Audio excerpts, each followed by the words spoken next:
Hi dears, welcome back to Kunjus and Chakkochi YouTube channel.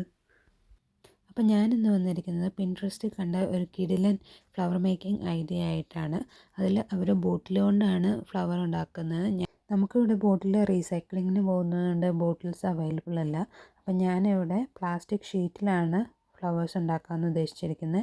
നമുക്ക് കണ്ടെയ്നേഴ്സായിട്ടും അതുപോലെ തന്നെ എന്തെങ്കിലും സാധനങ്ങൾ വാങ്ങുമ്പോഴൊക്കെ പ്ലാസ്റ്റിക് ഷീറ്റ് അല്ലെങ്കിൽ പ്ലാസ്റ്റിക് ക്യാനുകൾ കിട്ടും. അപ്പോൾ അതിൽ നിന്നാണ് ഫ്ലവർ ഉണ്ടാക്കുന്നത്.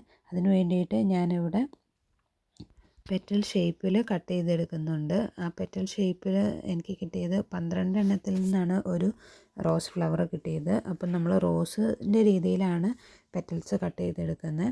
അപ്പം ഈ കാണിച്ചിരിക്കുന്ന വീഡിയോയിൽ അവർ പേപ്പർ യൂസ് ചെയ്തിട്ടാണ് ലീവ്സ് ഒക്കെ ഉണ്ടാക്കിയിരിക്കുന്നത്. അപ്പം ഞാൻ വിചാരിച്ചു നമ്മൾക്ക് എല്ലാം പ്ലാസ്റ്റിക് കൊണ്ട് ഉണ്ടാക്കിയാൽ എങ്ങനെ ഉണ്ടാവുമെന്ന്. അപ്പം ഞാൻ ലീവ്സ് കട്ട് ചെയ്തിരിക്കുന്നതും പ്ലാസ്റ്റിക്കിൽ നിന്ന് തന്നെയാണ്. അതിൻ്റെ തണ്ടും അതിൻ്റെ ഒരു കട്ടിയുള്ള പോർഷനിൽ നിന്ന് തണ്ടും നമ്മൾ സെറ്റാക്കി എടുക്കുന്നുണ്ട്. പെറ്റൽസിനെല്ലാം ഒരു ഒറിജിനാലിറ്റി തോന്നുന്ന രീതിയിൽ ഞാൻ ഒന്ന് ചൂടാക്കി കൊടുക്കുന്നുണ്ട് ലൈറ്റർ കൊണ്ട്. അപ്പോൾ ലൈറ്റർ കൊണ്ട് പതുക്കെ വേണം ചൂടാക്കാനായിട്ട്, ഇല്ലെന്നുണ്ടെങ്കിൽ അത് ഒരുപാട് ഉരുകി പോകും. അതുപോലെ തന്നെ നിങ്ങളുടെ കൈ പൊള്ളാതെ നോക്കണം. കുറച്ച് ചൂട് വെച്ച് ചെയ്യുമ്പോഴാണ് അത് നന്നായിട്ട് ഒരു പെറ്റലിൻ്റെ ഷേപ്പിലായിട്ട് കിട്ടത്തുള്ളൂ. ഇല്ലെന്നുണ്ടെങ്കിൽ ഒരുപാട് ഉരുകി കൂടി പിടിച്ച് പോകും.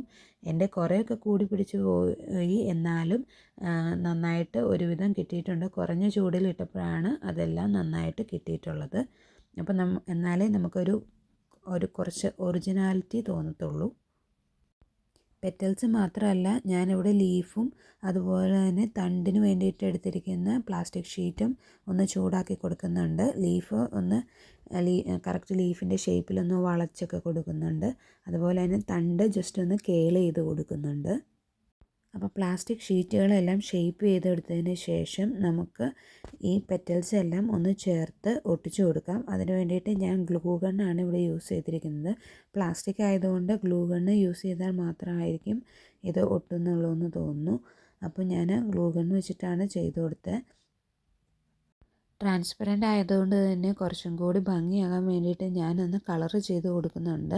എൻ്റെ കയ്യിൽ അക്രിലിക് പെയിൻറ്റ് റെഡ് കളറ് തീർന്നിരുന്നു. അപ്പോൾ ഞാൻ എൻ്റെ കയ്യിൽ അവൈലബിൾ ആയിട്ടുണ്ടായിരുന്ന ഓയിൽ പെയിൻ്റ് ആയിരുന്നു ഉണ്ടായിരുന്നുള്ളൂ. അപ്പോൾ ഓയിൽ പെയിൻറ്റ് വെച്ചിട്ടാണ് റോസിന് കളർ ചെയ്ത് കൊടുക്കുന്നത്. പക്ഷേ ഓയിൽ പെയിൻറ്റ് കൊണ്ട് കളർ ചെയ്ത് കൊടുത്തു കഴിഞ്ഞപ്പോൾ ഒരു പണി കിട്ടിയത് എന്താണെന്ന് വെച്ചിട്ടുണ്ടെങ്കിൽ അത് ഉണങ്ങി കിട്ടാനായിട്ട് ഒരു നേരമായിട്ടുണ്ട്. ഇപ്പം ഞാൻ പിറ്റേ ദിവസം ആണ് ഇതിൻ്റെ വോയിസ് ഓവർ ചെയ്യുന്നത്. അന്നേരം പോലും ഇത് ഉണങ്ങി കിട്ടിയിട്ടില്ല. അപ്പം ഞാൻ വിചാരിച്ചു ഇനിയിപ്പം കുറച്ച് ടൈം അത് കൂടുതൽ വെച്ചാൽ അത് ഉണങ്ങി കിട്ടും. അപ്പോൾ എന്നാലേ അതിന് ഭംഗി ഉണ്ടാകത്തുള്ളൂ. ഇല്ലെന്നുണ്ടെങ്കിൽ തൊട്ടാലും എല്ലായിടത്തും പരക്കുന്നുണ്ടായിരുന്നു. ഞാൻ അതിന് വേണ്ടിയിട്ട് ഇവിടെ എടുത്തിരിക്കുന്ന കളറെന്ന് വെച്ചിട്ടുണ്ടെങ്കിൽ ഒരു പിങ്കിഷ് റെഡ് കളറാണ്. അപ്പോൾ അതെല്ലാം നന്നായിട്ട് സ്പ്രെഡ് ചെയ്ത് കൊടുക്കുന്നുണ്ട്. ഒരു കോട്ട് അടിച്ചപ്പോൾ അത്ര കറക്റ്റായിട്ട് കിട്ടിയില്ല. അപ്പോൾ ഞാൻ 1-2 കോട്ട് അടിച്ചു കൊടുക്കുന്നുണ്ട് കേട്ടോ. അപ്പോൾ മാത്രമല്ല, എൻ്റെ കയ്യിൽ ഓയിൽ പെയിൻറ്റിനുള്ള അത്ര അവൈലബിൾ അല്ലായിരുന്നു. ഞാനപ്പോൾ എന്ത് ചെയ്തു എന്ന് വെച്ചാൽ നമ്മൾ സാധാ ഓയിലൊന്ന് മിക്സ് ചെയ്തിട്ടാണ് അതൊന്ന് കളർ ചെയ്ത് കൊടുത്തത്. അപ്പോൾ കുറച്ച് നല്ല ഗ്ലേസിങ് ആയിട്ട് കിട്ടിയിട്ടുണ്ട്. എനിക്കൊന്ന് സാധാ ഓയിൽ യൂസ് ചെയ്തുകൊണ്ടാണെന്ന് തോന്നുന്നു അതൊന്ന് ഉണങ്ങി കിട്ടാനായിട്ട് ടൈം എടുത്തത്. എന്നാലും കാണാനായിട്ട് നല്ല ഭംഗിയുണ്ടായിരുന്നു. ക്യാമറയിൽ കാണുമ്പോൾ അതിൻ്റെ അത്ര ഭംഗി മനസ്സിലാവുന്നുണ്ടോ എന്നറിയില്ല, പക്ഷെ നേരിൽ കാണാനായിട്ട് അടിപൊളിയായിരുന്നു കേട്ടോ. അപ്പം അതുപോലെ തന്നെ ഞാൻ തണ്ടിനും ലീഫിനും നമ്മൾ ഗ്രീൻ കളർ അടിച്ചു കൊടുക്കുന്നുണ്ട്. അതിന് വേണ്ടിയിട്ട് ഞാൻ അക്രിലിക് പെയിൻ്റാണ് യൂസ് ചെയ്തത്. അത് പെട്ടെന്ന് ഉണങ്ങി കിട്ടി കേട്ടോ. അപ്പോൾ ഈ ഒരു സ്റ്റെപ്പും കൂടി കഴിഞ്ഞിട്ടുണ്ടെങ്കിൽ നമ്മുടെ ഫ്ലവറിൻ്റെ പണി ഏകദേശം ഇവിടെ തീർന്നിട്ടുണ്ട്. അപ്പം ഇത് ജസ്റ്റ് ഒന്ന് ഉണക്കാൻ വിടുക. അത് കഴിഞ്ഞ് കഴിഞ്ഞിട്ടുണ്ടെങ്കിൽ നമ്മുടെ ഫ്ലവേഴ്സ് റെഡിയാണ്. ഇതിൻ്റെ ഇടയിൽ നമ്മുടെ ചാനൽ സബ്സ്ക്രൈബ് ചെയ്യാത്തവരാണെങ്കിൽ ജസ്റ്റ് ഒന്ന് സബ്സ്ക്രൈബ് ബട്ടൺ അമർത്തിയേക്കണേ. അതുപോലെ തന്നെ നിങ്ങൾക്ക് ഈ ഫ്ലവർ ഇഷ്ടമായോ ഇല്ലയോ എന്ന് കമൻറ്റിലൂടെ അറിയിക്കണം. നിങ്ങൾക്ക് ഇഷ്ടമായിട്ടുണ്ടെങ്കിൽ ഒരു ലൈക്ക് ചെയ്യാനും മറക്കണ്ട.